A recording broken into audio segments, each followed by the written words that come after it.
దేవుడు ముందుగా మనల్ని ప్రేమించను. వెయిట్ మినిట్ ప్రోగ్రామ్ని వీక్షించడానికి ఆన్లైన్కి వచ్చినటువంటి మీకు ప్రభు పేరిట శుభములు కలుగునుగాక. ప్రియమైనటువంటి వారులారా, రోమీయులకు రాసిన పత్రిక 5వ అధ్యాయము 8వ వచనంలో, ఎట్లనగా దేవుడు ముందుగా మనల్ని పాపులుగా ఉండగానే ప్రేమించను, ఆయన ప్రేమను మన పట్ల వెల్లడి చేసను అనే మాట అక్కడ రాయబడుతుంది.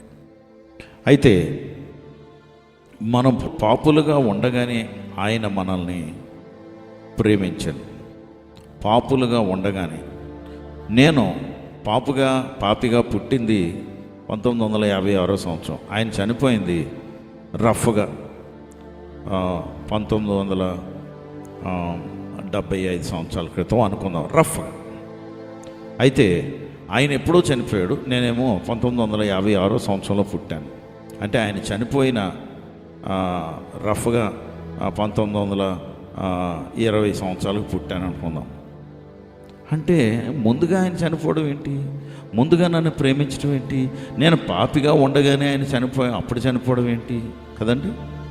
అందుకే దేవుని బిడ్డలారా, దేవుని వాక్యాన్ని మనం అర్థం చేసుకోవటానికి మనకు దేవుని జ్ఞానం కావాలి, దేవుని ప్రత్యక్షత కావాలి.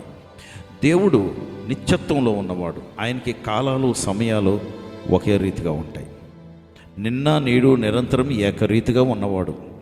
ఆయన అప్పుడు చనిపోయాడు, కానీ నేను నిత్యత్వంలో ఉన్నవాడిని, పుట్టక ముందు ఆయనలో ఉన్నాను. నా శ్వాస ఎక్కడుందో ఆయనలో ఉంది, నా ఆత్మ ఎక్కడున్నాడు ఆయనలో ఉన్నారు.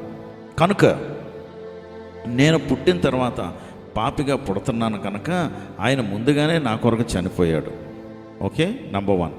నంబర్ 2, చాలా ముఖ్యమైనటువంటి విషయం, నేను పాపిగా పుడతానని ఆయనకు తెలుసు కనుక ఆయనని నేను ప్రభా నన్ను క్షమించు ప్రభా అనగానే ఆయన ఏం చేశారంటే, ఆయన ఏ రోజైతే నేను మాట్లాడానో ఆయన నిత్యత్వంలో వెనక్కి వెళ్ళి, ఆయన అంతా ప్రస్తుతమే కదా, ఆయన వెనక్కి వెళ్ళగలడు, ముందుకు వెళ్ళిపోగలడు. అన్నీ ముందుగానే ఏదైనా ఆయనకి తెలిసినట్లయితే నేను అడిగితే ఆ పరిస్థితులు మార్చేయగలరు, గతాన్ని మార్చగలరు, గతాన్ని క్షమించగలరు. అందుకే నేను పాపిగా ఉండగానే ఆయన నన్ను అక్కడ తల్లి గర్భంలో, నేను పాపంలో నేను గర్భం దాల్చి పడి ఉన్నాను కనుక అక్కడే నన్ను క్షమించేశారు. దేవుని బిడ్డలారా, క్షమాపణ అడగటమే లేటు, చాలా ఆశ్చర్యకరుడు, ఆయన క్షమిస్తారు. గొప్ప దేవుణ్ణి మనం కలుగున్నాం. ఏ రకమైనటువంటి పాపమైనా, ఏ రకమైన శాపమైనా, ఏ రకమైనటువంటి వంశపారంపరంగా మీ మీదకు వస్తున్నటువంటి ఏ రకమైనటువంటి దెయ్యాలైనా అవన్నీ కూడా పారదోలుతారు.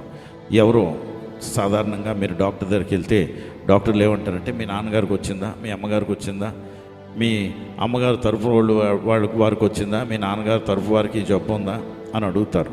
అంటే ఆ గతంలోంచి అవన్నీ బలహీనతలు వారి ద్వారా మనకు వస్తాయని, సంక్రమిస్తాయని. కానీ నా ప్రభువు మిమ్మల్ని క్షమించి బాగు చేయగలిగిన వాడు.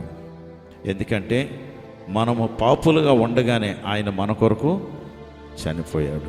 తప్పకుండా మనల్ని క్షమిస్తారు, తప్పకుండా మనల్ని ఆశీర్వదిస్తారు, తప్పకుండా నన్ను క్షమించారు, ఆశీర్వదించారు, నిన్ను కూడా అలాగే చేస్తారు. పరిశుద్ధుడా ప్రభా, నీకు వందనాలు, స్తోత్రాలు. నీ బిడ్డల్ని జ్ఞాపకం చేసుకోండి, నీ కొరకు ఆయుక్తపరచుకోండి, నీ నామానికి మహిమ తెచ్చుకోండి. క్షమించారు, నూతనమైనటువంటి జీవితం మీరు ప్రసాదిస్తున్నారు. యేసు నామములో ప్రార్థించి వేడుకొంచున్నాం తండ్రి, ఆమేన్.